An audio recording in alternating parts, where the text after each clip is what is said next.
زموږ او ستاسو په معاشره کې ډېرې کمیانې شته. موږ او تاسو د ډېرو کمیانو سره مخامخ یو، خو فکر او سوچ نه پکې و. حال دا یې چې هغه کمیانې، هغه نواقص موږ او تاسو د ډېر سخت انجام سره مخامخ کړي، چې هغه یا اخروي هلاکت وي یا دنیوي هلاکت وي.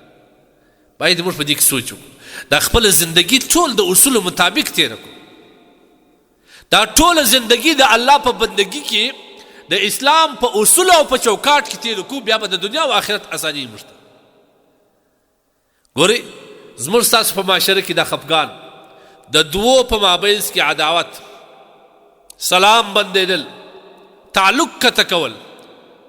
دا زموږ معاشره کې بیخي دا مرض ورځ تر بلې زیاتېږي او څوک یې پر څه نه بولي. یو ښه انډواله دې سره بل وار بیا ګورې په کالو کالو یې سلام باندې، دوه قریبان وي سلام یې سره باندې، دوه وروڼه یې په مابینځ کې سلام باندې، د پلار او د زوی په مابینځ کې سلام باندې، د دوو همسایګانو په مابینځ کې سلام باندې. آیا ته د دغه سلام بندېدلو، ته د دغه خفګان، د دغه تعلق قطع کولو په انجام باندې خبر یې؟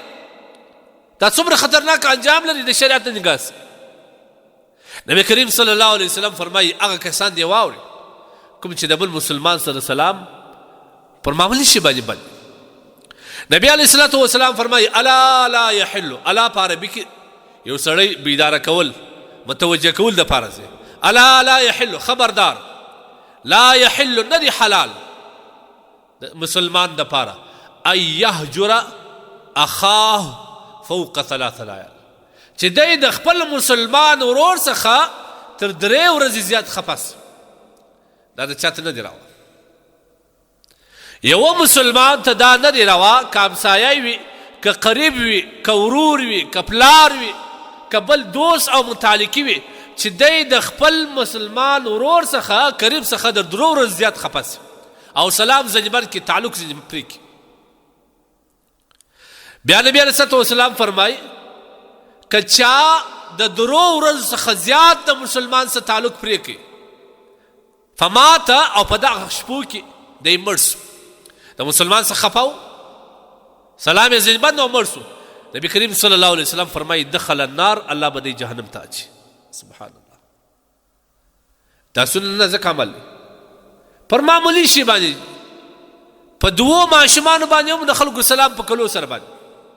ستا د کور اوبه پر دې خوا راغلې، پر دې خوا ولې نه باسې، ته ولې زما د کور مخ ته دا رقم تېرېږي، زما ورسره سلام باندې، ما په ورځ تا ته د یو شي ویل تا نه کوې، را زما ورسره سلام باندې. بس په معمولي شانو باندې د دې انجام وسمجوئ. دا څومره خطرناکه ګناه ده چې یو سړی د خپل مسلمان ورور یا قریب یا دوست څخه تر 3 ورځې زیات خفسي، الله پاک جل جلاله هغوی جهنم ته اچي. دا څومره خطرناک خبر. بل روایت کې دا هم راځي که چیرې یو مسلمان ورور د بل مسلمان ورور څخه سلام بند کړي او هغه در 1 کال پورې وځنډېدي، 1 کال د دې په مابینځ کې سلام بند، نبی کریم صلی الله علیه وسلم فرمایي چې دا دومره ګناه لري لکه هغه مسلمان چې سړی ووژني، وینې یې توی کړي. هغه څومره خطرناک، یو انسان ناحقه وژل څومره خطرناکه ګناه. لیکن که سړی د مسلمان څخه تر 1 کال زیات خفه سي، دومره زیات ګناه لري. بل روایت کې راځي چې کله انسان نیک عمل وکړي، خاص کار لمونځ، الله پاک جل جلاله لوړي پورته کوي، دا در اسمانو پورته کیږي. لیکن کوم کسان چې 2 کسان سره خفه وي، سلام یې سره بند وي، د هغوی لمونځ الله یو لویش هم پورته نه پورته کوي. سبحان الله. د هغوی عمل نه پورته کیږي. دا ما ورته ویل چې معمولي عمل دی، په 2 کسانو په مابینځ کې سلام بند دی. ولې سلام بند دی؟ او دا واورئ چې چا ستا سره سلام بند وي او ته ورځې بار بار سلام ورته کوې، نبی علیه الصلاة والسلام فرمایي چې دا بل هېڅ شی نه زیاتوي مګر عزت الله پاک د ده دا زیاتوي په دې باندې. دی د سره بندي ته ورسره جوړې، دی د سلام نه سره شکوي ته نه پرېږدې، د قرابت شکوي ته نه پرېږدې. نبی علیه الصلاة والسلام فرمایي بل هېڅ شی دا نه زیاتوي مګر یوازې دا چې د عزت الله نور هم زیاتوي، په دې دی نه ذلیله کېږي. ما 2-3 واره سلام ورته ویل، نو دی نه وایي زه څه وکړم، یو وارې ورته وایه سلام،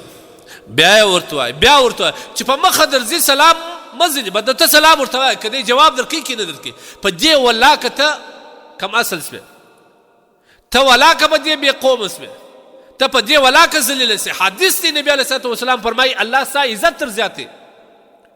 لیکن موږ نن رواجونه به ګډ کړي زما ولا که دونې نه اوسي دوه درې وار مې سلام ورته اچول دی جواب نه راکوي زه بلا څه کوم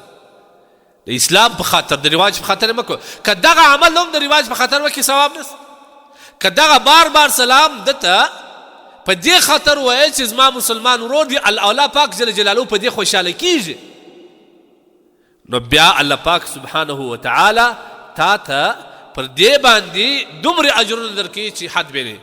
او الله ستا عزت نور زیاتوي لیکن که یو مسلمان دا رقمي درې کسان یو مسلمان کافر وي د ده د کفر څخه ته بیریږي چې زما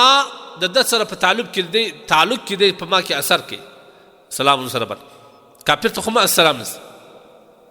یو داسې بدعمله بدکرداره منافق وي بدعمله بدکرداره منافق یا دغه رقم یو خطرناکه سړی وي په یو لوی ګناه اخته ته د هغه سلام بند یا په دې خاطر چې یو سړی په یو ګناه اخته ته سلام ځینې بند کړي چې دی دا ګناه سره وګرځېدي د دې کسان سلام بندول جایز پاتې سو د مسلمان ورور سره چې هغه دینداره ته دینداره په یو معمولي جزي شي باندې ستا او د سلام په وخت سره بند دی دا ډېره سخته ګناه ده دا ګناه موږ ته پر څه نه بولو لیکن که غواړئ چې عزت ذات کې که غواړئ چې الله دې په عمر کې برکت واچي دغه وسیله رحمي مه پرېږده دا مه کاټوه چې څونه دې واسي هغو دې وسیله رحمي نور هم زیات کړه الله پاک جل جلاله به ستا په عمر کې برکت واچي الله پاک جل جلاله به ستا په عزت کې برکت واچي